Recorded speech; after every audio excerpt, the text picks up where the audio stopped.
Al matí de Catalunya Ràdio, amb Mònica Terribas.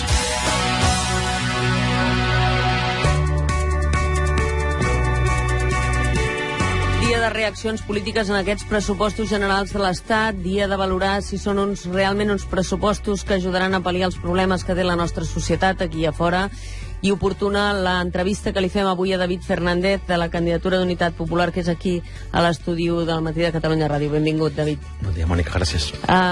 Per conèixer en David Fernández s'hauria de fer un repàs a la seva biografia, perquè no és precisament un polític que s'hagi criat desenganxat d'aquesta societat. Ell ha format part sempre de l'Assemblea Editora de la Directa, de la cara lògicament està distanciat, del moviment cooperatiu a través de COP57, va ser insubmís durant el servei militar, ha estat coordinador de la coordinadora Plataforma per la Prevenció de la Tortura i forma part de l'acusació popular del cas Millet Palau. Tot això, a part d'ara fer de diputat. Com està David Fernández?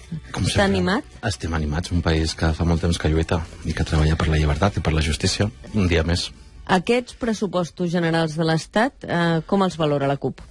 Doncs amb una lògica continental i europea, és a dir, de càstig als pobles del sud d'Europa, de deutecràcia, que es diu, i d'austericidi, per dir-ho així.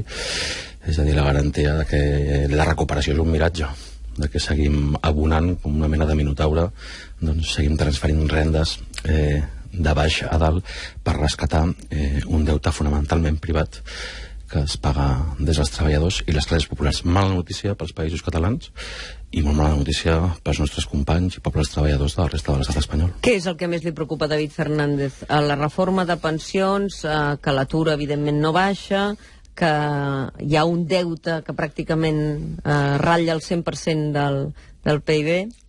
Jo pensem que el més preocupant és el model. És a dir, no hi ha solució amb les actuals receptes. És l'anunci i a mi jo crec que garantia de que s'aprofundiran les desigualtats socials, creixerà l'abisme centre-perifèria, i dintre de les perifèries l'abisme entre centre-perifèria, entre Pedralbes, Sant Roc o Santa Coloma, i per tant que seguim per la senda d'un miratge això que ens porta a unes condicions de vida i treball pitjors, més injustes i més desiguals. Però, en canvi, des d'Europa escoltem com ja es diu que els nostres bancs ja funcionen una mica millor, que els ministres, tant de Guindos com Montoro, diuen que creixerem un 0,7%. Això són notícies positives? Home, no m'estranya que encara funcionin. Van guanyar 169.000 milions d'euros durant la bombolla immobiliària, perquè són els que van guanyar amb l'especulació sobre el dret social a l'habitatge.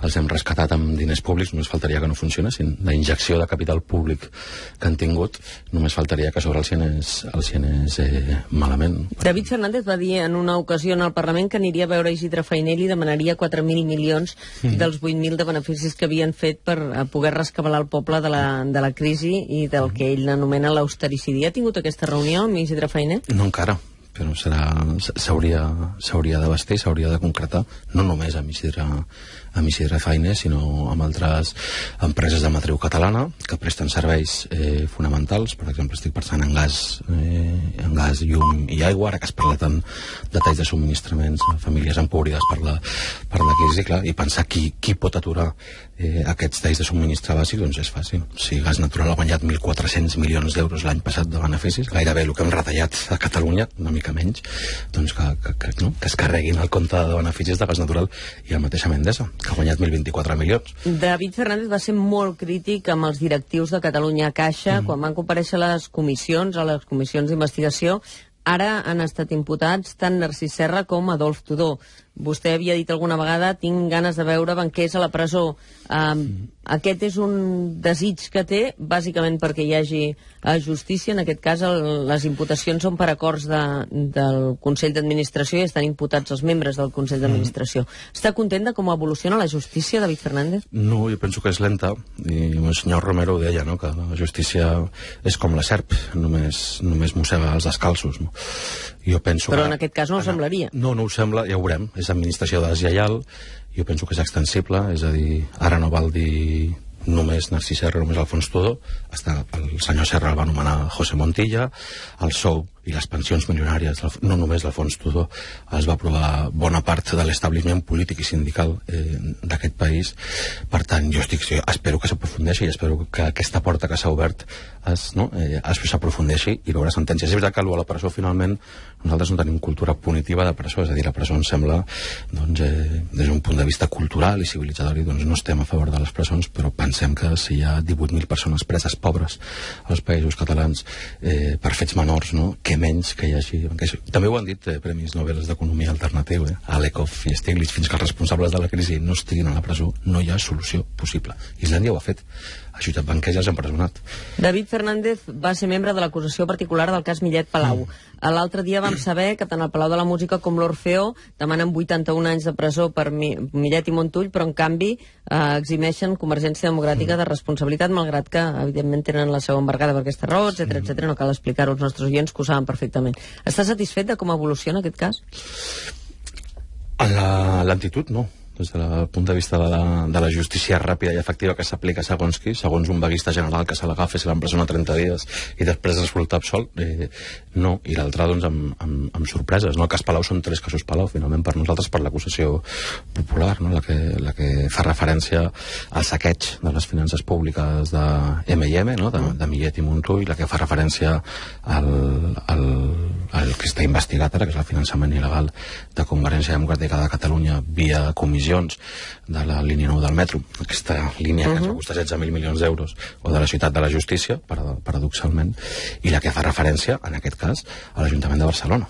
Aquesta opacitat a l'hora de les èlits extractives i les èlits, com fan els processos en el cas de l'Hotel Palau, sense transparència, com permuten només a favor de les èlits d'aquest país. No? Per tant, hi ha passat molt de temps, també és veritat que hi ha acusació popular, és el moviment veïnal, que és qui va finançar els requisits que ens posaven per poder exercir l'acusació popular, però també amb la clara voluntat d'arribar fins al final. No quedar-nos en Narcís Serra com a elit extractiva o Alfons Tudor, que ha guanyat 4 milions d'euros, una entitat rescatada amb diners públics, no quedar-nos només en Millet i en Montull com a pispes, no? De les èlits extractives, sinó s'ha d'anar... El problema, nosaltres sempre hem dit que la corrupció no és del sistema, és el sistema mateix. Ha sigut una forma d'entendre el govern i la governança d'aquest país, no? En la comissió d'investigació del cas Palau, el president Mas va dir hi ha 2 persones imputades, Daniel Osàcar i Jaume Camps, per part de Convergència, i si es prova que aquí van anar a petar diners cap a Convergència Democràtica, es prendran totes les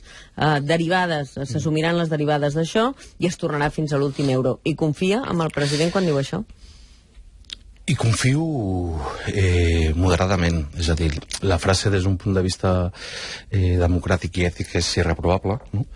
El que passa que nosaltres el que analitzem són les estructures sistèmiques, és a dir, el sistema tendeix permanentment a la impunitat de les elits, i nosaltres en aquest cicle recent hem detectat fins a 5 vies catalanes a la impunitat, anem a dir-ho així, no? Vull dir, li vam dir l'altre dia al debat de política general, no pot presumir de 51 mesures contra la corrupció al febrer i abans de l'estiu pactar el cas Pallarols, la sortida privilegiada dels directius també de Ferrocarrils de la Generalitat de Catalunya, que s'havien autoatribuït una pensió de 3 milions d'euros, l'indult, no un sinó en 2 casos sobre Mossos d'Esquadra, és a dir, quants polítics corruptes coneixem a la presó, no? Quants polítics presos? Pues cap, no? Jo conec presos polítics, no? Però polítics presos, cap, no?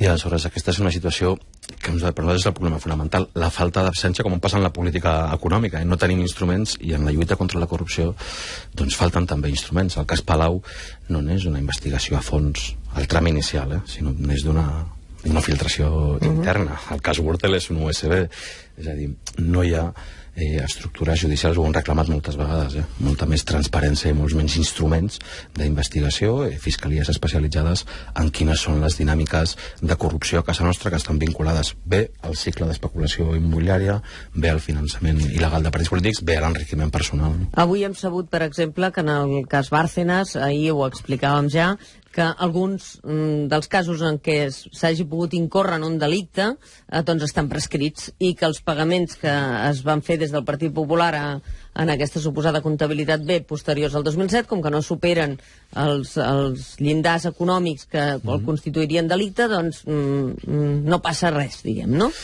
Quina reacció li genera aquesta? Em genera una reflexió, ara s'ha posat afortunadament de moda la Hannah Arendt, no? Però en els orígens del totalitarisme i en altres llibres ho tractava. Les èlits es protegeixen sempre, es tenen un règim finalment èticament que remet al feudalisme, és a dir, els que estan dins del castell mai els hi passa res, no?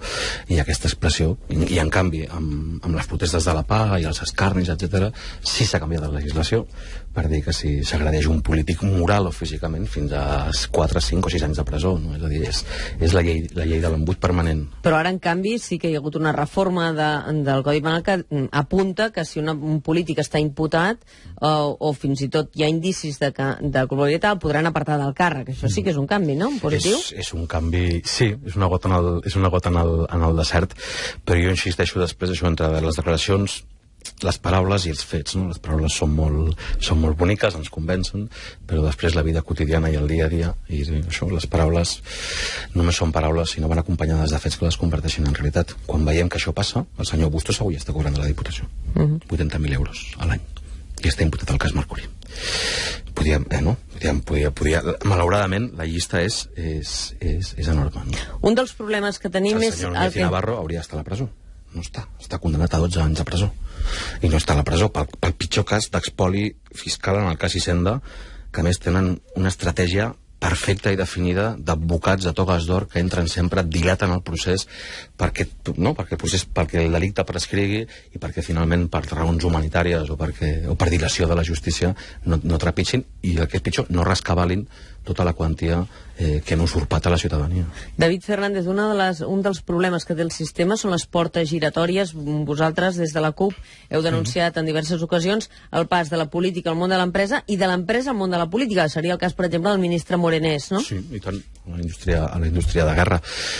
Jo crec que del que s'anomena cultura de la transició no deixa de ser una paradoxa que 48 ministres a l'estat espanyol, independentment si són del Partit Popular o del PSOE, estiguin avui asseguts als grans consells d'administració de les grans Eduardo Zaplana, Telefònica, podria ser un cas, Felipe González de Gas Natural, Aznar, assessor d'Endesa... 2 milions d'euros l'any de salari, exacte. Però més, en el cas de Telefònica és encara pitjor, perquè és la privatització d'una empresa que era pública, que la privatitza el PP i després col·loca els seus a la direcció, i això jo penso que el concepte aquest és precisament de teòrics econòmics liberals, no? De les èlits extractives, de com hi ha unes èlits que entren a l'esfera público-privada i es reapropien permanentment de riquesa pública pel seu enriquiment personal. I això és avui aquí i a Europa, que és molt més conegut les portes giratòries. Avui que tenim governs col·locats per la troika comunitària, que la Unió Europea, que la democràtica no té res, que treu i posa governs a Itàlia, a Grècia, i no deixa de ser...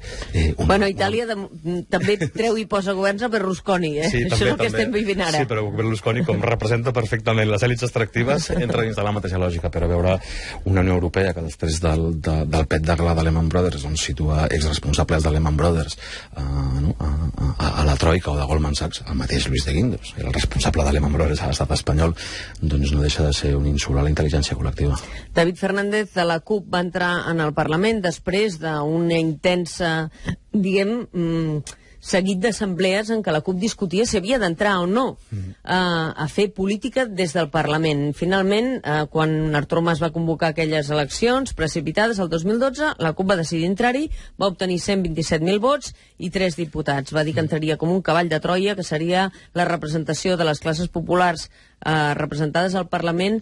Té la sensació que aquesta teoria seva de que tot el que està allà dins és el sistema i el que vostès representen a fora no és tan blanc o negre? Ara ho veu d'una manera diferent? Aprèn sempre. En la vida i en la lluita aprèn sempre. Però nosaltres no som gaire de blancs i negres ni de sistemes binaris de pensament. És a dir, tot és complex.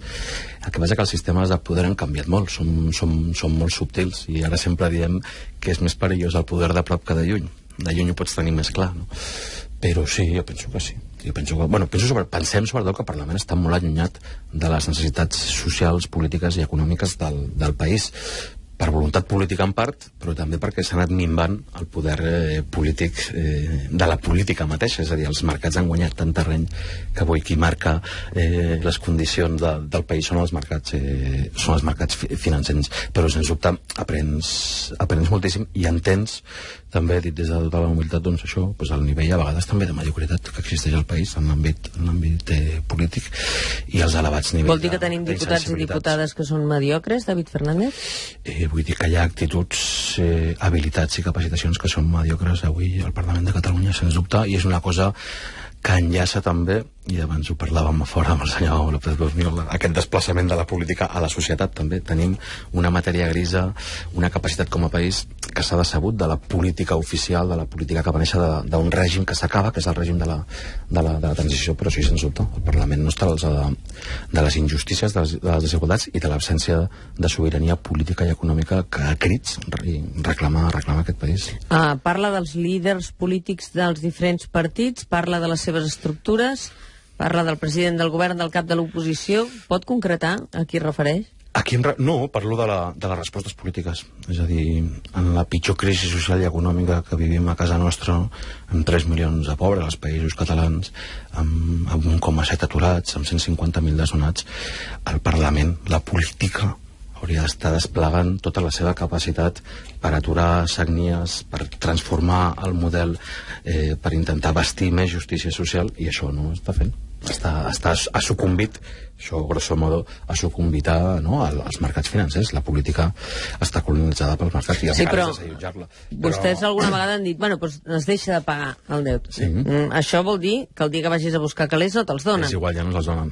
En l'actual conjuntura Catalunya no té crèdit als mercats financers internacionals, per tant... I quina és la proposta per poder canviar el sistema si tanques les portes de tot el sistema per poder-lo canviar des de dins? En primer, el debat que suscitem nosaltres sobre el deute, el que volem suscitar és quines són les prioritats. És a dir, tu pots... el deute permet l'ajornament, la moratòria, el no pagament, la reestructuració del deute públic i privat, sobretot, que són les dimensions. Anem a fer l'auditoria, què és públic i què és privat, i el privat que se'l pagui qui l'ha generat.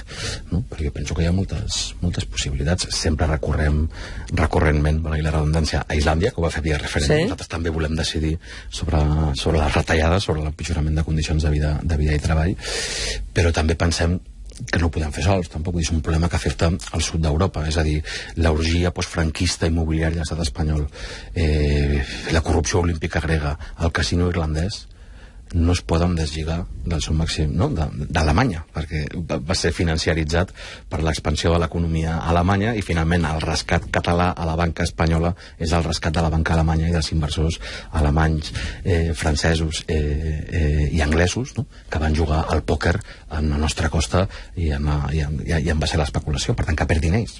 O sigui, no? Nosaltres no hem jugat al pòquer, per tant no hem de pagar la factura d'una partida de pòquer on mai hem jugat. Fins que no sortim d'aquí, Rafa Poch, el corresponsal de La Vanguardia, va explicar d'una forma absolutament comprensible aquest gire que ha fet, que és la quinta Alemanya, i ho explica perfectament. I aleshores Merkel ho ha batejat, democràcia adequada als mercats. I aquí la pregunta que el president Mas no ens va respondre de política general és què són primer, la gent o els mercats? I fins que no sigui primer la gent, seguirem per la senda de l'abisme. A veure, ha fet referència al debat de política general, anem-nos-hi, perquè això va ser la setmana passada. Vostè va parlar de 3 sirenes, jo dels cants de 3 sirenes. Sí. Clar, nosaltres vam estar discutint a dalt quines 3 sirenes i vaig pensar, menys mal que ve en David Fernández de la CUP i ens ho explicarà. Qui són les 3 sirenes? Jo crec que en primera instància... Que escolta Artur Mas. En primera instància les hauria de descodificar el propi president. Hauria de destriar ja que s'autoatorga el paper d'Ulisses que ho destriï ell. Però és obvi que en el context del debat de política general eren 3 focus, no? El que pot ser Unió, el que pot ser el socialisme català, i jo diferencio, i el que pot ser el socialisme, el que pot ser el mateix estat, no? Aquestes són les 3 sirenes. Sí, més o menys, i les 3 són alguns representants molt concrets, no? Unió Democràtica, el PSC i el PSOE, que estaria, segons David Fernández, fent una operació... I el PSOE estructura estat, El PSOE estructura estat. Anem a dir PSOE estat. Analitzem-les. Unió Democràtica perquè no segueix el mateix guió que vostès voldrien. I tenen tota la legitimitat per fer-ho. Jo estic molt d'acord en que si estem estan reclamant un procés nítidament democràtic, rigorosament democràtic. El senyor Duran i Lleida té tot el dret de formular les alternatives que consideri oportunes. Altra cosa és la desigualtat, que com no, a l'hora de socialitzar el seu discurs, perquè té molt poder acumulat, no? Però és legítim. El que passa que venim d'un cicle polític, que és el de l'Estatut, que no fa tant, que per cert també va fallar des de casa nostra, és a dir, aleshores també les sirenes estaven alternades. Qui va recuperar protagonisme polític va ser el senyor Mas anant a pactar les esquenes d'aquest poble amb el senyor Zapatero, i venim de la transició. Són les úniques dues oportunitats històriques, o les darreres dues que hem tingut. A la transició va funcionar la cultura de la por, el soroll de sabres, l'Estatut va funcionar el menyspreu i la dilació, i ara ha canviat alguna cosa important. Vostè té la sensació, després del discurs d'Artur Mas en el debat de política general i d'aquest cap de setmana a Igualada, que aquestes tres sirenes les escolta el president Mas, Duran Lleida, PSC i el PSOE com a estructures de l'Estat? Segurament en el desenvolupament de les seves tasques està obligat a escoltar-les. No, vull dir que el sedueixen, per dir-ho d'alguna manera, perquè les sirenes, si ens posem mitològics, acaben seduint-nos en algun moment. No ho sé, si fem cas a Homer i a l'Odisseu, és possible que hi hagi... Creu que Artur Mas es mourà del guió? Espero que no. És que com no el conec personalment, espero que no. I també crec que el discurs, l'articulació del discurs polític que està fent queda relativament lluny tot i que l'altre dia també era ambigu. Jo recordo agafar els diaris l'endemà i veure un bloc que deia Tercera Via, no? Vanguardia Periódico, i uns altres diaris ara, i el Punt, per exemple, que deien s'ha acabat la tercera via, no? Però vostè, que els veu de primera mà, que hi parla, diu no conec el president Mas, però suposo que sí que el coneix i que hi ha parlat en algunes ocasions per parlar d'aquestes qüestions, no? Els debats de política general. Jo penso que no, que sobretot és conscient de la situació que viu el país i sobretot és conscient del que hi ha a l'altra banda. És a dir, un estat que ni vol, en primera instància, absència de voluntat política per construir escenaris democràtics, i que no pot, perquè està en fallida tècnica, i és un estat tècnicament rescatat i tècnicament intervingut, com nosaltres, també anem a dir tot. Però no, jo penso que sap que és una oportunitat històrica, penso que el debat de política general també va fer una referència a la trajectòria del catalanisme polític, amb personatges que difereixen molt dels nostres, Cambó, etc., Prat de la Riba, però penso que és conscient que estem a les portes d'una oportunitat històrica i que les terceres... És que a més la memòria sempre és un antídot, és que venim d'un cicle que és recent, que és la reforma de l'Estatut. David Fernández va dir: si l'Estat posa 10.000 milions d'euros damunt la taula, mort el procés. Ho sosté, això? Creu que Artur Mas amb 10.000 milions d'euros atura el procés? Això ho vam dir abans, durant i després de la campanya, efectivament, i jo crec que el que fèiem era una anàlisi del que ha sigut Convergència en la història d'aquest país. Sí, però això ho sosté ara, tal com estan les coses? Que això passaria? Que això passaria, jo crec que una bona... No sé si Artur Mas, ell, en persona potser no, però altres elits nostrades del nostre país és el que estan treballant perquè hi hagi una oferta seductora, per dir-ho així, i pugui canviar el cicle polític, sigui l'oferta de Jauregui d'ahir. Però és veritat que la natura, nosaltres també ho vam dir amb el mateix debat i amb el mateix fil d'aquesta reflexió de que la llibertat política d'un poble no és un talonari, no? No és només un talonari ni molt menys, però jo penso que pot passar. De fet, hi ha moviments detectats a les elits, vull dir, no som nosaltres qui anem a Moncloa, és el senyor Godó i és el senyor Fainé qui van a visitar Rajoy reclamant que obri ponts, no? Que surti, que faci una oferta atractiva per Catalunya, però és que penso que, insisteixo, que no volen, per la cultura política dominant, per com està decolonitzada les èlits de l'Estat, que estan en altres paràmetres, no hi ha cap voluntat de resoldre en termes democràtics el que ens passa, no?